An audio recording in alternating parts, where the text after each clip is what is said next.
Zayin, the last half of the fourth parak of Pesachim, and we are on Nun Vav Amid Beis, 56b.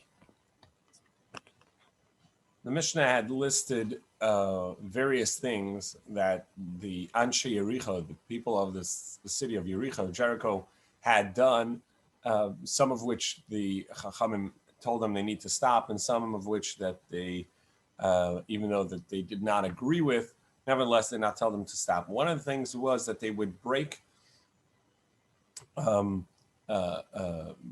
breaches into the fences around their fields, their orchards, or these palm trees, and allow the poor to come in, even on Shabbos, to pick up that which that the fruits that had come that detached. So Amar Ula Amar B'Shim and Lakish. This is on Nun Vav Amid Beis, about 10 lines in from the top. Amar Ula Amar B'Shim and Lakish Machlokes B'Shel Mechbodis, that the Machlokes of meaning the Chachamim's disagreement with the people of Yericho and what they had originally thought was permissible for them, is talking about the Mechbodis. That's the palm fronds, the branches at the top of the palm tree would fan out, and they would create like a receptacle, meaning a space where the dates that were falling down would actually be trapped in the lower palm fronds from the upper ones. And so the produce is already detached, but sitting on the branches up above. And in order to get them, they would have to get on the tree, get up to the tree, and get those fruit, and they may end up while trying to pull on the palm fronds on the branch in order to get to the dates that are stuck in them, they would actually tear the branch off, and that would be considered detaching something from its source of life on Shabbos. And there's maybe they go up and detach it, and that's going to be a problem, a total prohibition. But the people of Yericho, the reason why they did this was because they thought they were not concerned that you're actually going to detach from up above. You're only going to end up taking the fruit that is actually already detached and sitting in the lower branches. But the fruit that's in the lower branches itself, that's hanging, the rakol mutter, that are sitting down low, everybody agreed, since you're not going to climb up, you're not going to get to the branches, those are going to be permissible. Amalei Rava, so Rava said, but the ones that had fallen lower, those are mukta, and if they're mukta because they were not prepared before Shabbos for food. They had detached on Shabbos, and it's muktzah. The concept is that anything that you don't have prepared, ready, and available as food for Shabbos at the onset of Shabbos, then it's considered that it's not muchan la'adam. It's not prepared for a person, and so that's set aside. You're not for the rest of Shabbos. You have no intention of taking it, and then when it drops on Shabbos, so it actually becomes food, but it's muktzah on account of that you never intended to pick it up. Or more, at the onset of Shabbos, not only you didn't intend to take it, but you weren't allowed to because it was attached to the tree. Now, and if you tell me, well, actually it's true, it wasn't ready for food as a human, for the humans, but it was ready for food for the ravens. Birds will attack it from above, all the fruit hanging on the tree. So it is food, and therefore it should be considered as if it was prepared as food for humans. That can't be. We know the halacha is that if something is prepared as human food, it wouldn't be considered as prepared for animals. The Tanan, as we learned, the Mishnah says, Rabbi Yehuda says, if there was an animal that was dying, if it didn't turn avela before Shabbos, meaning it was still alive, then you can't feed it to your animals on Shabbos because it wasn't prepared for that. Now, even though that it was muchal adam, if you had found a shochet and shechted it and it was kosher, you would have eaten it. So it was muchal adam. It was prepared and available as as food for a human, and nevertheless, it's not going to be considered on account of that food for an animal. So how can you say that food for an animal would count enough as food for humans? As it says over there in the Mishnah, because it's not prepared, and yet you want to tell me that if it's prepared and set as food for animals, for birds, that would count as food for a human. Whereas Amalei he says, yeah, I do say that because there is a distinction. If it's prepared for humans, meaning it's set as human food, so then it's not going to be considered as animal feed or food for your dog.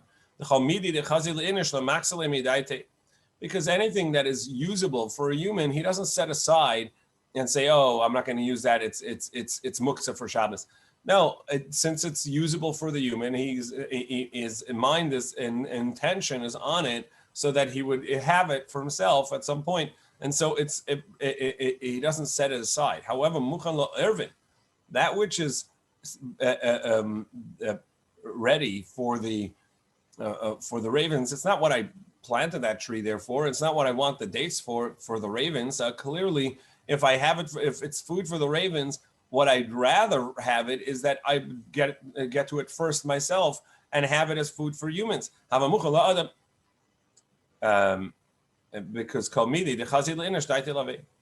Because it's that would count as prepared as for humans, because anything that is worthy of humans, his intent is to get it, and so therefore their thought is this is going to be it's not muksa on account of that it is worthy for a human to eat. So this is the first interpretation of what the people of Yericho thought, and why the Chachamim said nevertheless it's prohibited, because you may go up and detach some of the fruit from the tree or a branch from the tree and end up detaching from its life source, and that would be harvesting. He also Rabin Amar B'Shem Lakish. When Rabin came, he had a different interpretation of B'Shem Lakish. This the first interpretation was Ula. This is Ravin's interpretation in the name of Rabbi Shimon ben Lakish, and as we spoke about many times, they would travel from Eretz Yisrael, where Rish Lakish was, to Bavel, and report on the teachings from one academy to the other. So he said, Machlekes b'shel bein akipin. No, the machlekes is only on the lower fruit that's down below. The Rabbanan Savri Muchal Ervim Lava Muchal Adam, because the Chachamim said no, it's not sufficient that the birds can get to it. It's not, that wouldn't count as prepared for humans, and it's going to be muksa. But the people of Yericho were not so careful about it, because they were of the opinion that it's considered food. The ravens are eating from it, and so from the onset of Shabbos, the intent of the people is to get it as food, and therefore there's no muktzah on it. Aval b'shamach badas, but in the upper branches where they get stuck in the palm fronds, everybody says it's going to be prohibited because you may go up and actually detach from the tree as you go up there, and that's going to be a Torah prohibition of kotzer, of harvesting, of detaching something from the ground. So there are two potential issues here.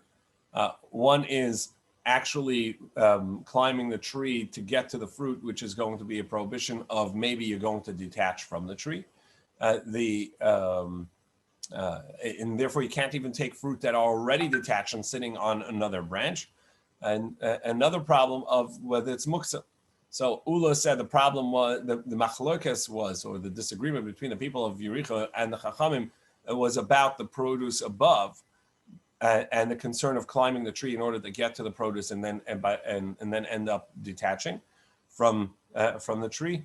Versus Ravin says no, that everybody agreed was a problem, and they were only talking about the produce that's down below, and the question of whether or not it's muksa, or no, it's prepared for humans because the humans are always thinking about eating that as well, since it is food for the animals, the birds. The next discussion was that they would leave vegetables, the peah, the corn of the field, would be left from vegetables. Now, the Torah does say you leave the corn of the field for the poor and for the Levi. And the Torah says over there, Ki ein lo chelek v'nachala imach, because he has no chelek and nachala with you, by meiser, by tithe. And the concern was that anything that he does have, the Levi has a portion with you, meaning by the peah, the corn of the field, so that's exempt of meiser. And over here, since this is not proper peah, this is not really what is meant to be the corn of the field, they were exempting themselves of peah, of the meiser, of the tithe, and it ended up being that everybody that was taking from there was taking untithed produce that was supposed to be tithed. So the Gemara challenges, why did the people of Yericho leave the corn of the field? And now that we know that it's not just a nice thing to do and extra, even though the Torah didn't obligate you, because it's actually exempting you from another obligation of tithing. What about the classic Mishnah we learned that says what are the qualifications, what are the parameters for leaving the field corner? What kind of produce are we talking about? Kollel amru bepeah. This is the rule in regards to peah. Kol shu eichel. It has to be food. So it's not a produce, as we'll see, that's made for dyes. V'nishmar, and it's something that the field is guarded. V'gedulim in aretz has to actually grow from the ground. We'll see each one of these what it's excluding. And it has a single harvest, as opposed to something that just continues growing throughout, and as soon as one particular fruit or vegetable gets ripe, you pull it up. No, it has a season. And it's something that you keep for a long time. And it's not something that shrivels, dies right away. We talk about the produce that you harvest, not the plant itself. So these are the things that are these are the criteria in order to be obligated and pay on a field that's growing this. So it has to be food, as opposed to these aftergrowth of these two plants that are actually used for dye. The plant itself is edible as well, and so that would count as peah. However, the aftergrowth, meaning if you didn't plant it, but the seeds fell last season, and so it grows on its own, that is only for dye. It's not going to be a good product, and that would be exempt of peah. V'nishmar, and something that you guarded, prat lahefker. It can't be a field that is not fenced in, a field that's totally anybody wants can come in. A hefker, ownerless, that's exempt of peah.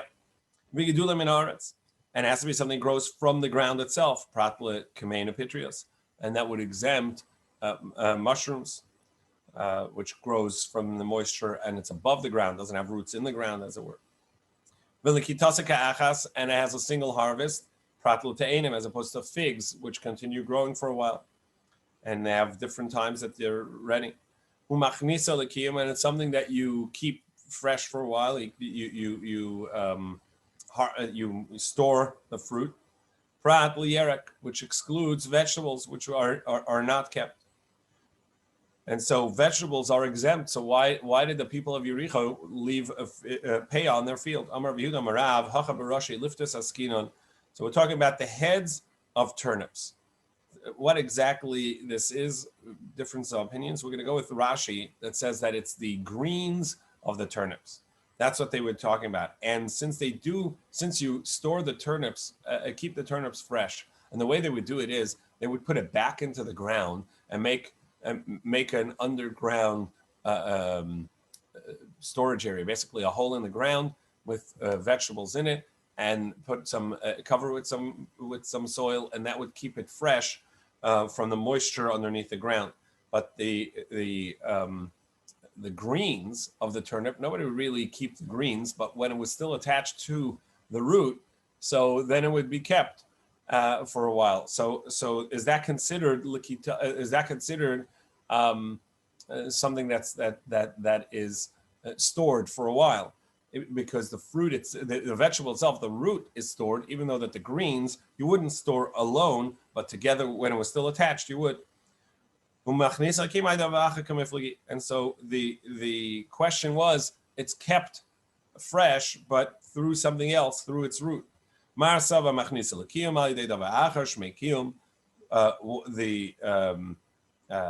people of Yericho, they were of the opinion that since this is being kept, it's being kept fresh through the turnip, and it's being stored, so it's essentially being kept for a while, and that counts as being kept fresh, and so it's obligated. It fits all the criteria, and it's obligated in peah. And the Chachamim say no, that doesn't really count, because you wouldn't store the greens itself, and so those greens are exempt of peah, and they were leaving it on account of that, and so therefore it would be the field should have been exempt, and everybody taking this was taking untithed produce.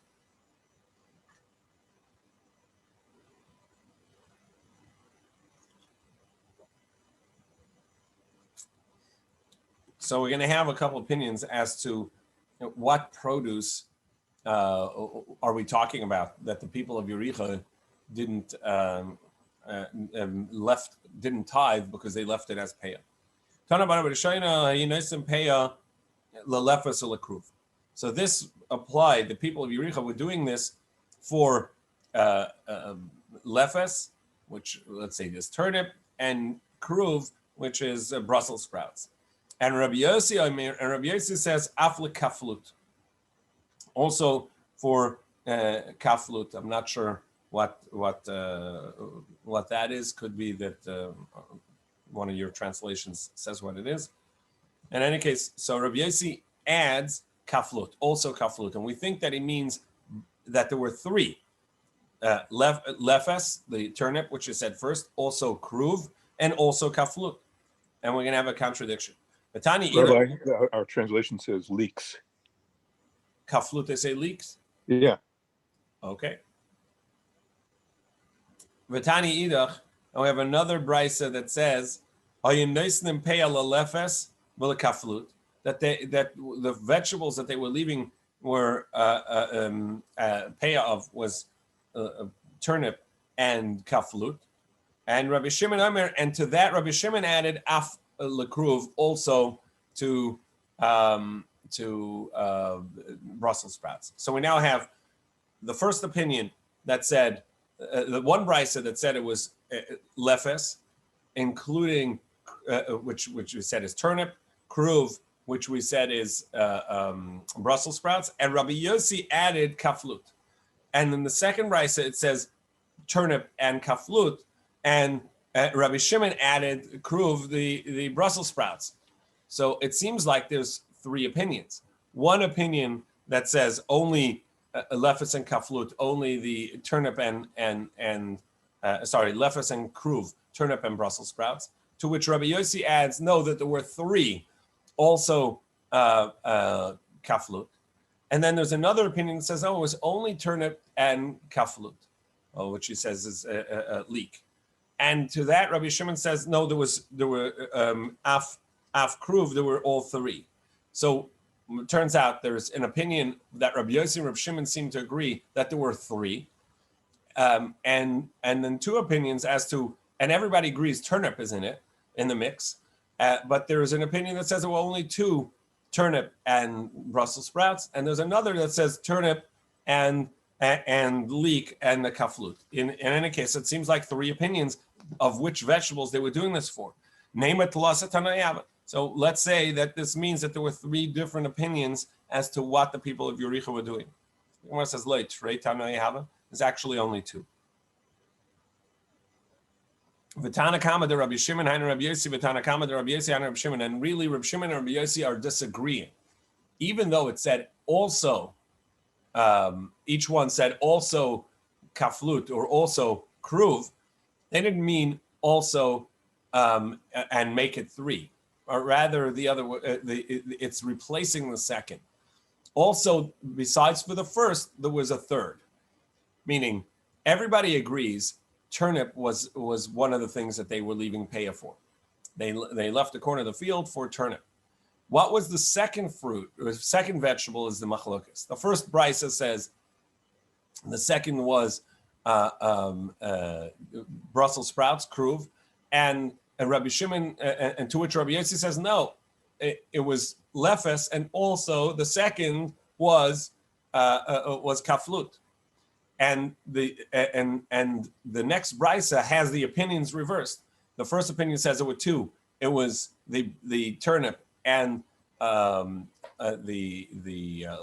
kaflut, which says is leek, and to that Rabbi Shimon says no. The second one wasn't the kaflut, the leek, or rather it was the first liftos, the turnip, and in addition to that was the kruv. So actually, even though that it says the wording seems af, that also means to add to the two. A third one is really, it's going on the first one, on the first point, on turnip. Everybody agreed turnip, and he says af, the additional was not what you said, but rather it was this. Af akamaisa. My af akamaisa, it's going on the first. In any case, so that was the point of the brises. There was turnip plus one other thing, either kruv or kaflut, and those were the items that they were leaving in a corner of the field for the poor, but where they were exempting themselves from the tithe from Meiser. Tana Rabbanan. So the Brisa teaches Ben Bahayayin. There was a fellow whose name was Bahayayin. He was a wine importer. So his name was Bahayayin, the bringer of wine or coming of wine. So Ben Bahayayin, his son, Nosan Peyalierek, he followed the people of Yericho and left a corner of his field, of a vegetable patch. He left payah, and the poor people would come and take some of the payah. Uba Aviv, his father came and saw the poor people walking out with the produce that they had just picked. He found the poor people sheitainim yerek. They were carrying out some vegetables. And they were at the door of the garden. They had just scored nicely. They got some vegetables. Amar lehem. So the father, Bohayayin himself, who had come and seen this by his son's field, Amar lehem, he said to them, Banai, my children, hashlichum alechem. Put that down. Don't take it. I'll give you double that amount, but it's already tithed. Let me give you of my produce that I had properly tithed, because this also should be tithed. You should take Meiser from this. And my son is mistaken by leaving the corner of the field of this, and therefore exempting it of Meiser when it's really not exempt, as we've seen. And so I'd rather give you double, but of something tithed, so you don't make a mistake about this. And he cautioned them, or he assured them rather. Not because I'm being stingy and I don't want you to have it. Trust me, I'm going to give you and I want you to have it. But rather because I want to follow the teachings of the Chachamim, the Halacha, that say that you don't leave payah, you don't leave a corner from the vegetables. I'll give you the vegetables and I'll give it to you from something I've already tithed, from my personal stock. So the Gemara says, why do you have to assure them that he wasn't being stingy? In order for them not to say, no, I'm not putting it down. You're not going to give us anything. You just want us to not have produce. So he assured them, no, it's not because I'm being stingy. It's not because I don't want you to take. I'm going to give you of my own. This is my son's corner of the field. You have it already. I just want you to have it in a way that's kosher, that's already been tied. Tana Rabbana. So the Brisa taught, At first, the skins, the hides of all the karbanos, every karban, there were different karbanos. All of it went on the mizbeach. Some karbanos, the kahanim ate some karbanos, the owner or that brought the karban would eat some. But there were various karbanos, and every single one of these had the hides that were taken off, and then essentially went to the kahanim, and that was a part of the gift of the kahanim, that they would have the hide, the leather, and they could make stuff with it or sell it. So all the kachim, at first they would put them in the section of the Beis Hamikdash. It was called Beis HaParveh. It was on the upper level. There were these side rooms, and one of them was Beis HaParveh. That's where to go in the erev. And that evening, and the people of the family that were on duty, kahanim, they would get these hides. But the stronger, bigger kahanim, they would take the ones they wanted. And as a result, most of the kahanim either didn't get or got the ones that really weren't worth much. So what do they do? So they said, you know what? Instead of giving them out every day, and some days there were more, some days less, based on how many people showed up that they would karbanis. So they would collect them for the week, and then at the end of the week they would divvy it out. So this way there was more, and the hope was that even the people that got their first choices, they would be happy they got enough to walk away with, and they would leave enough for the rest of the kahanim. And this way, all the mishmaros would be there. The asin kula mishmaros, all of the watches would be there. V'shakli b'hadadi, and they would take together every day's watch, and there would be it would be more equitable. Still, the larger, the more powerful of the kahanim would take the better ones. So the kahanim joined together in protest and said, you know what, we're donating to the Beis HaMikdash all of the hides. And this way, the strong-arming kahanim would come and want to take, it would say, sorry, it's all been donated to the Beis HaMikdash already. It doesn't belong to us kahanim anymore. It belongs to the Beis HaMikdash. Amru, and as a result, they report that they said, and what didn't take very long because the hides were valuable, and with that many hides, that in short time, the Beis Hamikdash was selling off so much of these hides. They were able to cover the entire heichal, the entire Beis Hamikdash, full with these tablets of gold that they would attach to them. These tablets of gold were amal, shein amal amma. They were basically tiles of gold, an amma by an amma, 1.5 feet, let's say, by 1.5 feet, in the thickness of a gold coin. Ularegel, and during the pilgrimages of Pesach, Shavuos, and Sukkot, they would fold them up, meaning they would pile them up. They would put them up on the ascent area at the top of the Beis Hamikdash.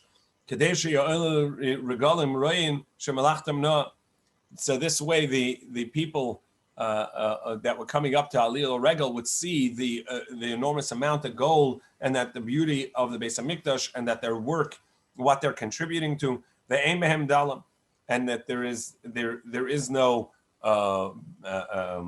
anything missing, anything that's lacking, or there is delas or dal. There are various terms of what that word over there is, either poverty or dofi, something pushed away. In any case, that was the result of another time where it seemed like there was a need to tell to stop what was being taken incorrectly, and as a result, something beautiful came out of it. Tana Abba Shaul taught. Tana Abba Shaul would say, in Jericho, in Yericho, there were large trees, sycamore trees. So a sycamore tree has a very strong, large trunk base and a massive canopy. So the tree itself was very good lumber, and so they would call it the kora, the beam, meaning the trunk, the main of the tree. And there were strong kahanim that would take them as their gifts, because they were donated. They would take them bizra, meaning by force. So there too, the group of kahanim that had owned this as a group would go ahead and donate it to the Beis Hamikdash, and so that the strong-armed kahanim, even though they were willing to outmuscle other kahanim to get it, but they weren't willing to take from the Beis Hamikdash. And if it was donated to Beis Hamikdash, they wouldn't touch it. So and so it was donated. And so about these people and similar people, for somebody like this, Abba Shaul ben Batnis said in the name of Abba Yosef ben Chanin, woe to me from the house of Baisus. Woe to me because of their staff. They would use their stick to outmuscle, if you would, right? To kneecap people. And so they were kahanim, but they were, as the Gemara is going to tell us, they had in their family a Kohen Gadol and used that power to outmuscle other kahanim. Oili mi beis Chanin, so also from the household of Chanin. Oili mi lechishasav, but they wouldn't use their staff.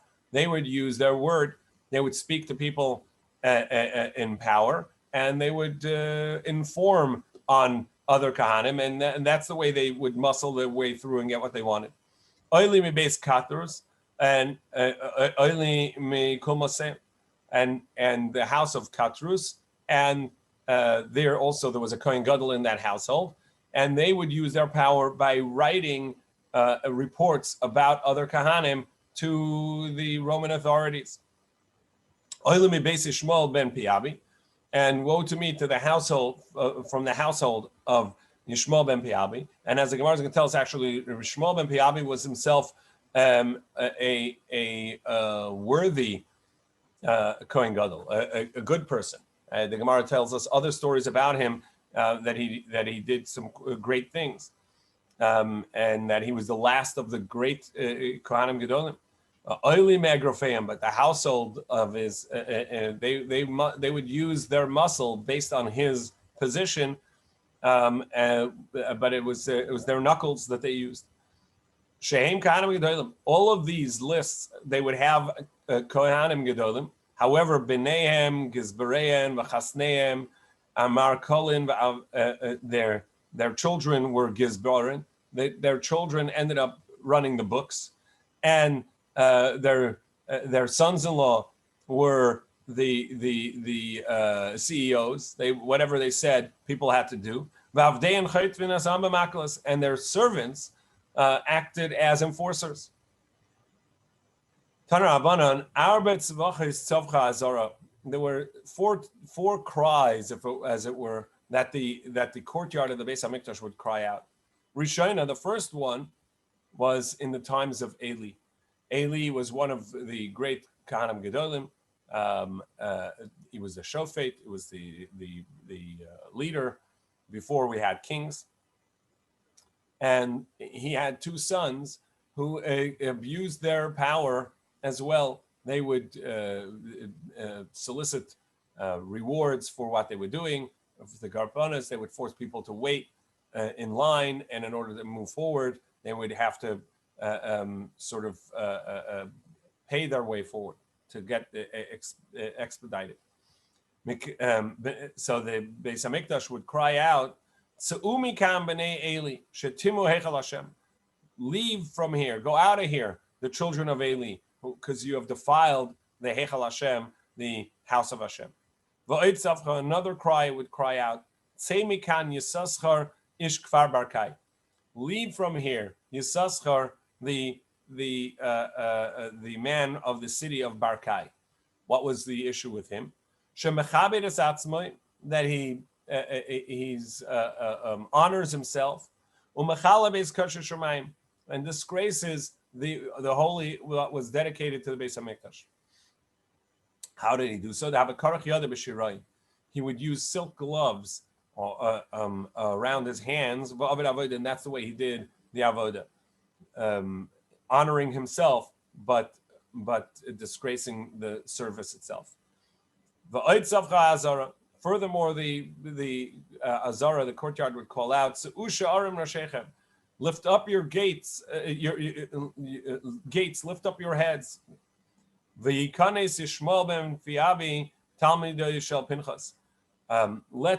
Yishmael, the son of Fiyabi, come in, the student of Pinchas, meaning he was a great Kohen Gadol like Pinchas himself, V'yishamish b'kuna gedola, and he can serve in the Kahuna Gedola as a Kohen Gadol. Furthermore, it called out to Sharim Reshechem, gates, lift up your heads and allow in V'yikanes Yochanan ben Narbai, Talmid Hashem ben Shel Pankai. Let Yochanan ben Narbai come in. He's the student of Pankai. V'yimali kresim kachir shamayim, and he can fill his belly from the holy, from that which was donated to Beis Hamikdash. In other words, from kachim, from karbanos.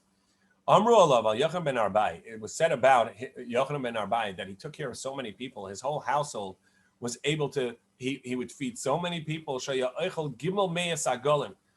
can feed in one meal 300 calves of food to people, meaning the meat from 300 calves. And 300 barrels of wine.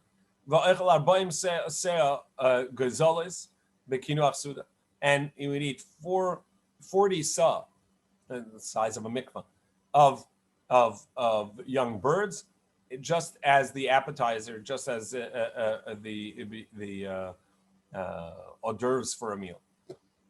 So obviously these are numbers that are guzma, and they have a hint in each one of them what each number means as to a symbol of the purity and the blessing that he brought. But in any case, it was a gift that he would give to so many people and take care of so many people from the kachim. He would use the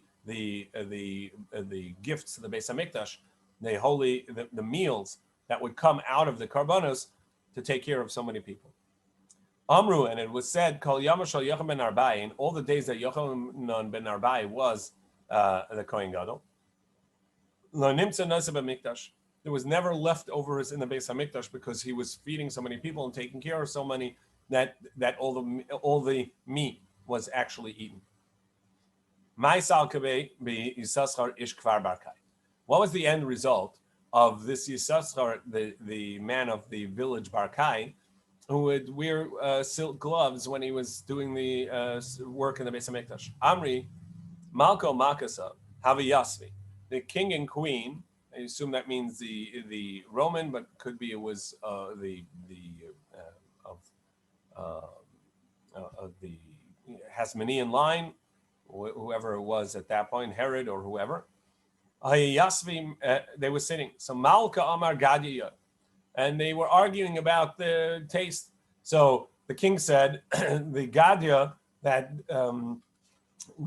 goats are better meat. Umalka sa Amra Imra ya, and she said, no, lamb's better meat. Amru man muchach, who's going to be able to decide this for us? Kohen Gadol, right? He takes care of, the Kohen Gadol could do this because he deals with meat all the time. The kamasa karbanas kol yom, because he brings karbanas all the time. Asa ihu. So they brought this Kohen Gadol, Yisachar ish kvar barkai.